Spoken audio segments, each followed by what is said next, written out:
Halo Sobat Bola sekalian, akhirnya sekarang kita bakal menikmati lagi persaingan kompetisi kasta tertinggi sepak bola Indonesia, yaitu BRI Super League.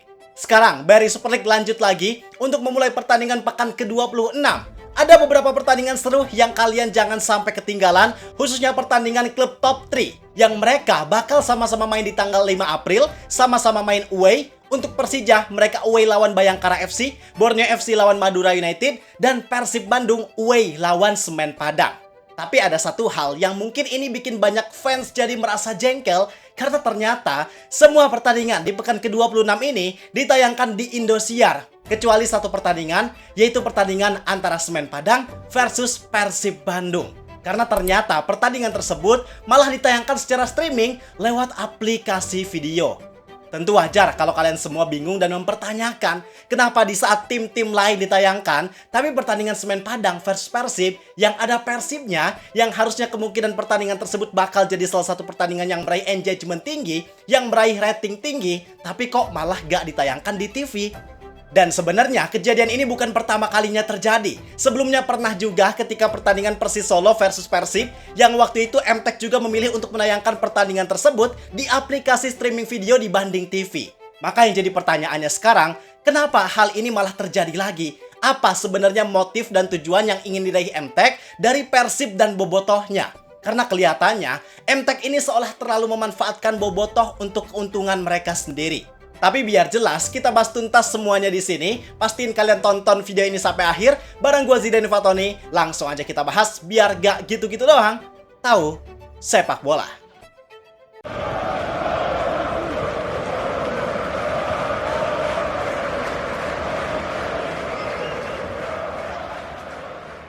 Oke, sebelum itu gue pengen bikin kesepakatan sama kalian untuk kita di sini sama-sama punya pikiran yang tenang, yang jernih, supaya kita bisa melihat perspektif dari situasi ini seobjektif mungkin, tanpa didasari dengan sentimen tertentu.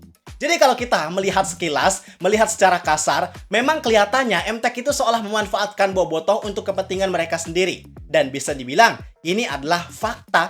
Kenapa? Apa buktinya? Karena pada dasarnya aplikasi streaming video ini adalah layanan broadcaster sekunder yang digunakan untuk menayangkan pertandingan tertentu dalam keadaan mendesak. Misal ketika ada jadwal yang bertabrakan atau kurangnya kemampuan untuk menayangkan pertandingan tertentu secara live di TV, contoh ketika lokasinya terlalu jauh, harus menghabiskan biaya yang besar untuk melakukan produksi tayangan TV di sana, baik itu dari segi pembiayaan logistik dan lain halnya, kemudian perhitungan cost benefitnya ternyata sama sekali gak menutup modal yang mereka keluarkan, maka salah satu upayanya adalah menayangkan pertandingan secara streaming. Karena budget untuk melakukan tayangan streaming tentu gak sebesar tayangan TV. Dan hal itu dilakukan supaya mereka bisa lebih menekan modal biaya yang harus dikeluarkan sehingga cost benefitnya bisa lebih sesuai.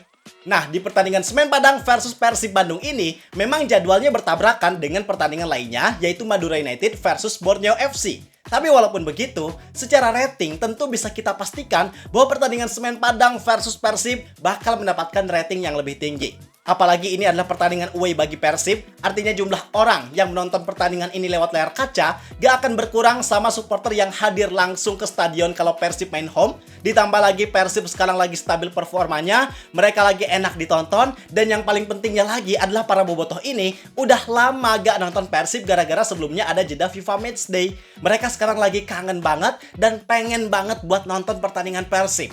Artinya ada banyak faktor yang membuat fans sepak bola, khususnya bobotoh, bakal banyak menonton pertandingan Persib melawan Semen Padang. Maka atas kondisi tersebut, gak mungkin kalau MTEK menayangkan Persib di video tanpa tujuan tertentu yang sifatnya penting dan menguntungkan. Pasti ada sesuatu yang mereka ingin capai dengan memanfaatkan kuantitas para penonton Persib yang jumlahnya banyak dan punya loyalitas yang tinggi ini.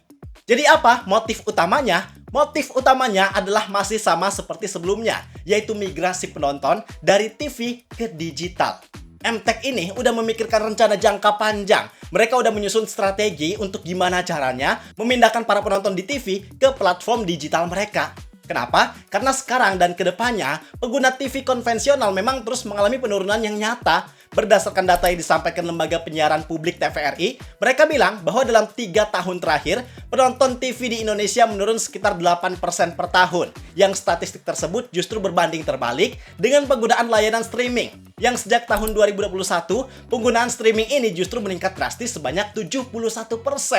Artinya apa? Artinya memang migrasi penonton dari TV ke platform digital itu nyata, dan MTech lagi berusaha untuk memindahkan pelanggannya supaya mereka sedikit demi sedikit terbiasa dengan layanan streaming digital yang MTech miliki. Supaya ketika nantinya pengguna TV ini benar-benar menurun, ya mereka udah siap dengan kondisi tersebut karena mereka udah punya pasar yang bisa dibilang cukup besar di platform digital. Percaya deh, gua jamin dalam beberapa tahun ke depan, gua nggak bisa pastiin tahun berapanya, tapi pasti tayangan sepak bola lokal kita bakal perlahan dan sepenuhnya beralih ke layanan streaming digital.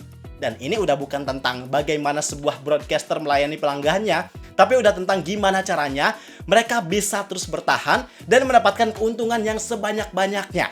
Satu sisi, kalau memang zamannya udah lebih banyak beralih ke streaming digital, kita juga nggak bisa sepenuhnya menyalahkan MTech yang hanya mementingkan keuntungan pribadi. Karena mau gimana lagi, zamannya udah bertransisi dan mau gak mau kita juga harus bisa mengikuti perkembangan zaman tersebut.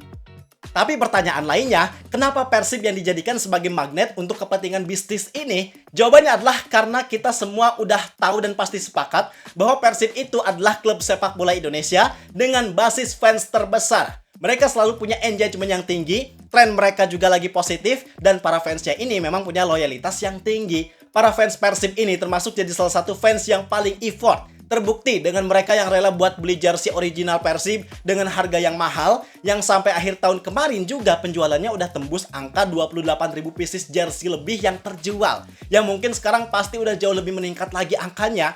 Terus ketika Persib kolaborasi sama Weekend Offender, di situ merchandise-nya bisa langsung sold out cuma dalam waktu 5 menit. Artinya, yang bisa kita lihat dari situasi ini, para bobotoh ini adalah fans yang rela melakukan effort lebih demi Persib. Dan dengan MTech yang memindahkan tayangan Persib ke video, hal itu pasti bikin banyak dari bobotoh mau gak mau harus beli langganan video demi bisa nonton Persib.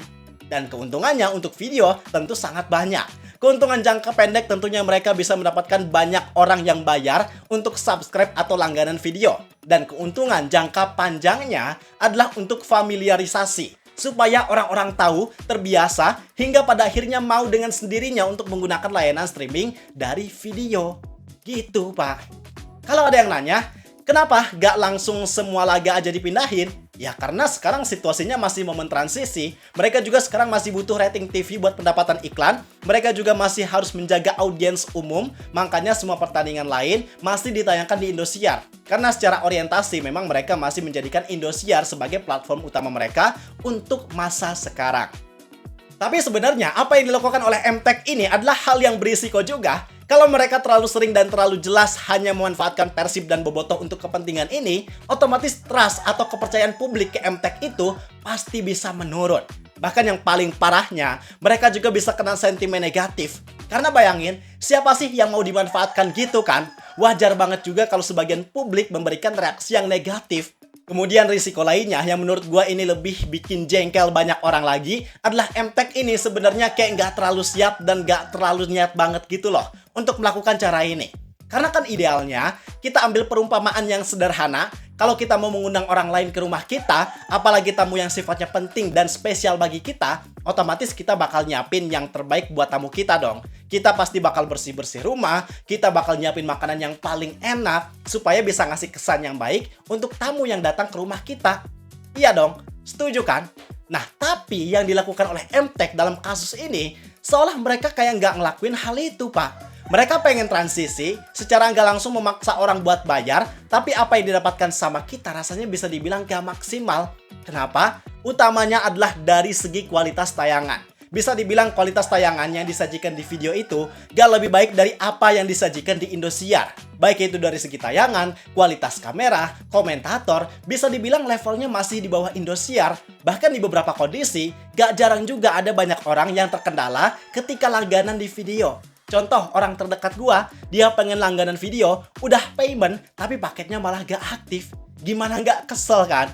Maka memang experience itu yang justru bikin orang-orang jadi ngerasa, males buat langganan video. Mereka langganan bukan dengan senang hati, tapi karena memang dipaksa sama keadaan aja. Karena effort dan uang yang mereka keluarkan, itu dirasa gak worth it dengan apa yang mereka dapatkan. Jadi kesimpulannya, atas kondisi ini, satu sisi kita gak bisa sepenuhnya menyalahkan MTech yang ingin melakukan transisi dari TV ke platform digital dengan memanfaatkan kuantitas dan loyalitas dari para bobotoh. Karena pada dasarnya, zaman sekarang memang udah berkembang ke arah sana. Tapi satu sisi lainnya, MTech juga belum sepenuhnya siap untuk melakukan hal ini. Karena apa yang para fans sepak bola keluarkan untuk hal ini, rasanya mereka belum sepenuhnya puas dengan layanan yang diberikan oleh MTech. Jadi buat kalian para bobotoh, sebenarnya kalian bisa berbangga karena nyatanya kalian punya power yang sangat besar. Tapi sebagai supporter yang baik dan bijak, kalian juga tetap punya hak untuk kritis dan memberikan komentar ketika ada sesuatu yang dirasa kurang sesuai dengan apa yang seharusnya. Sekarang pendapat kalian gimana? Apakah kalian setuju dengan langkah yang dilakukan oleh MTech? Yuk kita diskusi di kolom komentar. Gua rasa cukup sekian untuk video kali ini. Like dan subscribe-nya jangan lupa. Terima kasih, gue Zidan Fatoni. Sampai jumpa di video berikutnya. See ya!